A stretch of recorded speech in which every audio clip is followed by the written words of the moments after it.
Welcome to Esalen Live, where we chat with change agents and swim deep waters in an ongoing exploration of human potential. I'm Christine Chen. So here's the age-old question on Esalen Live today. What's the secret to a great relationship? Our guests have stood the test of time and help couples try to do the same. Linda and Charlie Bloom are authors, psychotherapists, and counselors who teach workshops all over the world. They've been doing this for decades. And they've been married for 5 decades, together for 5 decades, married 49, so almost 5 decades. Hi to Linda and Charlie Bloom. How are you today? And welcome to Esalen Live. I'm doing great, and I'm so pleased to be here with you today. And Great you, to be here, Charlie? Christine. Good Yeah. to see you, Charlie. So, if you're just joining us on Esalen Live, the question is, what's one word to define a great relationship? Put that in the chat and let us know where you're joining from as well. So, 5 decades, Linda and Charlie. I guess everyone always asks you how you do it. Tell us.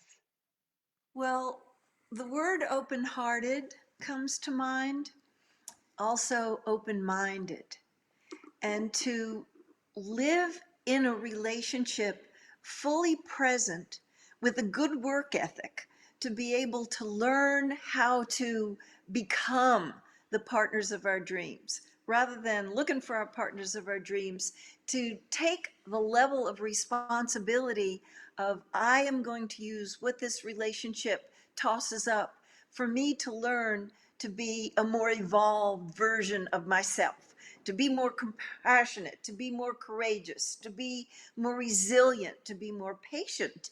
These are qualities that I soon discovered were going to be required of me to be able to manifest the lofty vision that I had of a fabulous relationship.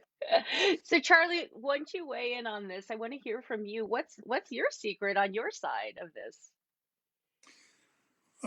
Well, I agree with Linda, particularly the part about having the vision.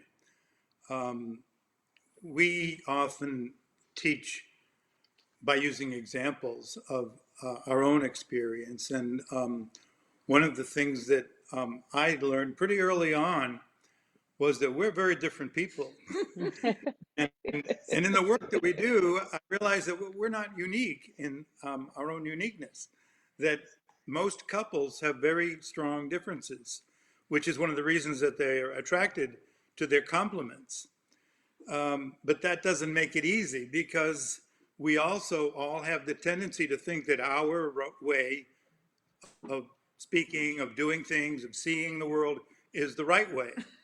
Um, and we all have ways to try to convince other people that they should see it our way too. So the ability to manage differences, and they are inevitable in all relationships, is I think one of the most important factors in creating a successful long-term relationship. It's a skill that is developed with practice because so few of us have come into adulthood and into our relationships with a real understanding of what's involved in managing differences. That's very well said. Hey, if you're just joining us on Esalen Live, we are with Linda and Charlie Bloom, authors, psychotherapists, and counselors who teach workshops all over the world. If you have any questions for them about relationships, or if you want to join the conversation by just giving us one word that defines a great relationship, we'd love to hear from you. Meantime, I want to let you know that Linda and Charlie, we have, I think I'm pronouncing your name right, Matthias from Sweden, and we have Henry from Charleston, South Carolina. Jeanette from Oregon is joining us, and Lynn from San Francisco has joined the chat so far. So thanks everyone. Oh, look at this. Looks like we've got someone from Hawaii. If it's Aloha, then I'm guessing Todd, it's Hawaii. And then Margaret is joining from Colorado. So thanks everyone. If you have any questions for Linda and Charlie Bloom, please float them into the chat. You taught your first workshop at Esalen many, many years ago. Actually, maybe just like a decade ago. When couples ask you about biggest mistakes they would make, and I'm guessing they come because they want to quote unquote fix the mistakes. I think one of the things that you say is that the biggest mistake is desiring too little. Can you explain that and share more about that? Well, I'm happy to address it. And in fact, there are people in our field doing therapy and couples counseling who encourage the couples to lower their expectations. That's not my point of view. I think it's fine to reach high and have a grand vision and to have a big expectation for becoming who you can be and having the relationship evolve into what it can be, as long as you have intention and commitment to match the Hmm. grand vision that you have. Linda, let And me ask you, what's some a people, small expectation and what's a big expectation? Can you help us understand those? yes, to know that we have vast untapped potential. We have intellectual potential, emotional potential, creative potential that we only use a small fraction of. And when we set our sights too low, we we miss a great opportunity to evolve into who we can be. Now, the people who flock around Esalen have a growth orientation, so they're in a special group. But we are always working with the people that we work with to stimulate that visionary in them, to stimulate that creative artist in them, to create ambitious goals for their life, to be working towards being the best version of yourself that you can be, and to mutually support your partner. When a couple makes that kind of a deal that they're going to bring out the best in each other, that's a good deal. Hmm. Want to say hello to Oklahoma. Jean, I see your question. Hang on. Arkansas. And it looks like we've got two more from Hawaii. Janie Sum, I hope I pronounced your name right. From York, Pennsylvania says compromise is her couple word. Sum also says communication is her couple word. And here's your question, Jean. How do couples rebuild once trust is lost? And this leads me to my question here, which this is a question I think a lot of people ask is what does it mean to be an evolved in a relationship? So does that mean you evolve past once trust is broken? Because that seems to be the thing that may happen in a very long relationship. I mean, no one has a perfect record. Can you share a little bit more about that topic? Evolved relationship and trust, how it plays in and what happens when it's lost. Yeah, let me take the first question first about trust, because that is probably trust is the foundation of all healthy relationships. Without trust, whatever else you have, it's not going to be enough. So trust is really the primary building block for healthy relationships, and it's as many of us have found out, it's much harder to build strong trust than it is to repair it. However, it can be repaired, even during during times when it appears as though it's irreparable. Um, there are some breakdowns that for whatever reason can't be, but the vast majority of trust violations can be repaired. And one of there's a few steps that we talk about in that process. I mean, just to briefly go over it, the first one is to tell the truth about the fact that the trust has been broken, Hmm. and means either the person who's violated the trust acknowledging that, or the person who feels that they have been violated in some way or the trust has been broken by the other person has to acknowledge that that's how they feel. And that's the first step in terms of getting on track to repair what's Question, Charlie, how do you even approach that in a way that is gentle and mutual? We talk a lot about nonviolent communication in the Esalen yeah, universe, right. but sometimes when you try to approach this topic, there's a lot of emotion and things can flare, and then somehow it's not a productive conversation. In the rebuilding process, how do we make it productive? Well, that's such a great question, Christine, because it's not, of course, just about trust where we can get reactive and defensive. But it's anytime there's a breakdown in the relationship, it's very important to be mindful of the way in which you're presenting your concern. All too often, we've seen couples who don't do the ground, they don't lay the groundwork to begin the conversation that needs to be addressed.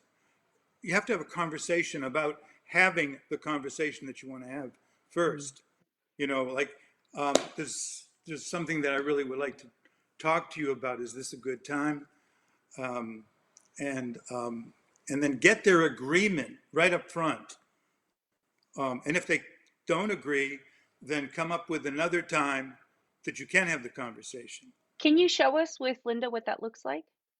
I'm hoping you at home when they're watching on Esalen Live would really appreciate them modeling this so that we could learn this. And if what they're sharing is very helpful for you, please send them a little heart emoji or a little thumbs up emoji and send them a little love. So could you model this for us? Would you mind? This is a good time for me to talk about it.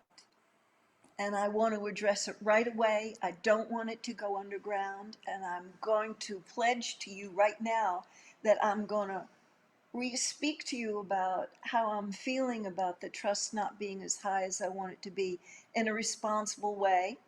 And I'm going on a blame fast. I'm only going to speak to you about my own experience, that I feel hurt and disappointed about the broken agreement. Which agreement are you talking about? Yeah, when you said that we were going to spend some time together and then you got preoccupied. And I just want to let you know that Oh, it was a something came up. small Something came infraction. up, You're and already forgiven. You're already oh, forgiven. good. You So got a lot of so I don't have to credit. explain anything. No, you have a lot of Oh, credit with okay, that me. was easy. I just want to tell you that I was disappointed because it was so important for me to spend the time with you. But I'm not blaming you. I'm talking about my own experience, that I was disappointed. And I trust that you want to remedy the situation, and we'll rain check it and have another, we'll have our time together as soon as you possibly can. Okay. Yeah? Do you have anything that you need to clear with me? I did. No, no. I just want to pause for a second. Sure, sure. That probably wasn't a typical situation because I think most of us are not quite that articulate as Linda was. We've Let's had a lot of practice. Yeah. let's Usually let's do it's it. like this, right? This picture kind of says what Yeah, this conversation turns yeah, into. How do we exactly. avoid this? Yeah, I think that's the yeah, big question. yeah. So this here, Christine, I think is it's very obvious by the body language. Um, Neither one of them is a very happy camper right now, and they're both feeling pretty despairing and hopeless and disconnected. And just as with the issue about trust, it's important to tell the truth, first of all, to express it to the other person. This is how I'm feeling right now. I'm really feeling sad. I'm feeling scared. I'm feeling angry. I'm feeling hopeless. Um, I really, and I hate feeling this way, and I really would like us to try to make some make some healing occur right now because I am miserable right now, and I'm scared because I'm feeling so hopeless. Right. So So we it have a means comment getting on that. vulnerable. Yeah. So I have a comment on that, Amy. I see your comment here. So I would love you to address Amy's inquiry here, and I'll put that up on the screen. That interaction they modeled did not lead either one to feel satisfied. So this is Amy's opinion, and maybe perhaps we can turn it into a question, is what about that interaction that you modeled was satisfying for you? And then maybe it brings up to the point that not all interaction has to look like that or be the same. Could you address Amy's question here? Yes, the satisfying part for me was being able to go on the record about the disappointment that I had and that the trust fell a little bit because there had been a broken agreement. Would have made it even more wonderful, healing, is if we had a definite rain check time that we were going to get together and have that date that I was looking forward to. So it was partially satisfying. It wasn't 100% complete, but I trusted that we were going to get there. The most important part to me was that I didn't, like I used to do in the old days when our relationship was too new for me to know better, when I would suck it up and the incompletions would mount up and then they would leak out in other ways. And so we learned that we had to stay on top of those and not, uh, I came to call it candy coat the cesspool, that I wouldn't candy coat or chocolate coat and try to pretend that things weren't out when they really were out. Then, of course, I had to learn how to do it in a responsible, non blamey way. So I think some of the things that you're talking about probably lead to this term that you have for those you counsel, which is emotional richness. What does that mean? Mhm. Um, well, I I guess I would define emotional richness as experiencing a deep emotional, personal connection with another person on a feeling level. People can spend time together and they may be doing the same things, they may be involved in the same activities, but they're not necessarily having a deep emotional connection. Feeling each other's presence, really engaged. I love that picture Mhm. because emotional connection doesn't mean that you're necessarily doing something that or not doing something. It means that both of us are really present with our own experience and by extension with each other in a way that we feel that connection. We feel that we're not alone in our world. And do Mhm. you feel it or do you see it? And I guess the idea is like, how do we know that we're doing it quote unquote right? And again, we're with Linda and Charlie Bloom, authors, psychotherapists, counselors who teach workshops all over the world about the secret to a great relationship. If you have one word to describe a great relationship, we'd love to hear from you. If you have questions, if this is helping you in any way, please send Charlie and Linda a little bit of love. So, how do we know we're doing that right? This picture that you like so much about feeling emotional connection. It's a felt sense. There's joy on that young man's face. There's presence with his partner who's so close to him. So that would be exemplary of their having the basic trust, feeling of safety and security that is the foundation of the relationship. But there's an aliveness in that picture that shows us that they're not root bound by too much safety and security, that Mhm. there's challenge there that allows for the aliveness. So it takes both. When Charlie walks into a room after 53 years, it still lights up for me. I feel safe. I feel safe. I'm loved as is. I feel secure, but I also know that we'll enjoy some kind of an interchange. I'll probably learn something from him today. Maybe I'll learn a bunch of things from him today. Maybe we'll laugh together today. Maybe we'll, feel extra alive because of the interaction that we have, because of that full presence and the depth of our emotional bond with each other. So, a few minutes left here, family. As you have any questions for Linda and Charlie Bloom, please ask them. I have a question, and I'm going to pull up a picture. This is not my husband and me, but it could be. I don't know about you at home, but during COVID and maybe even for years before that, I have to reflect on that.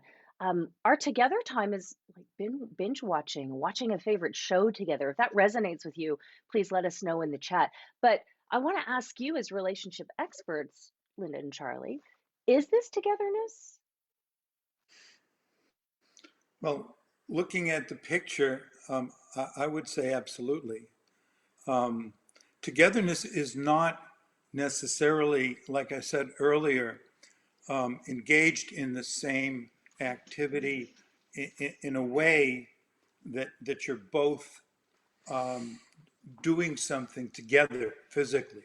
It's not about physical presence. Many of us discovered over the time of the pandemic, the last 18 months or so, that we can feel more together sometimes on screen than we do in person, sometimes with certain people, depending not upon the physicalness of the positioning of us, but depending upon, again, how present we are with each other.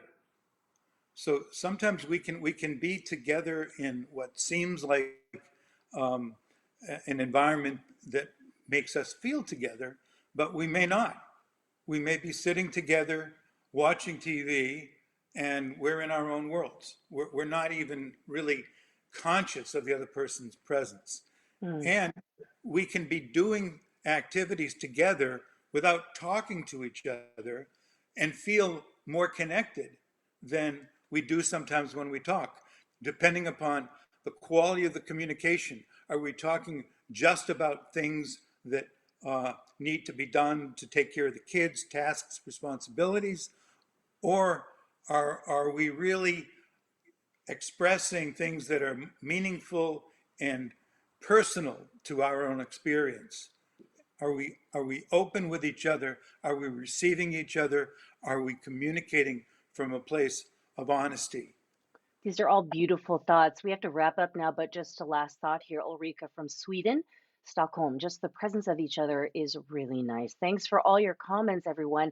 Guess what? You can meet and practice and learn with Charlie and Linda in person at Esalen. Secrets of a Great Relationship, Secrets of Great Relationships. We want to include everybody in that for individuals and couples. You'll learn a lot. Their workshop's coming up October 29th through 31st at Esalen, esalen.org/visit/workshop. And I will also post the link in this social post. We have been with Linda and Charlie Bloom. Send them a little love. They gave us so much great advice. Can I just ask you what you guys are binge watching right now? Well, Well, I frequently, more nights than not, watch Netflix movies with Charlie. He prefers the documentaries, and I go for the love stories. And he indulges me with my love stories, which he calls sometimes chick flicks, and I indulge him with documentaries. But we're both confident that we don't use our screens, the TV or the films that we watch, to avoid any topics that we need to be dealing with. And so we can hold hands and we can cuddle while we watch like teenagers and get a big kick out of it and know that it enhances our relationships, doesn't take away. Date night. All good. Alice, Amy, Jean, everyone on the chat, thank you for all your comments and questions. This is Esalen Live. Have a great day, everybody. Love everyone a lot.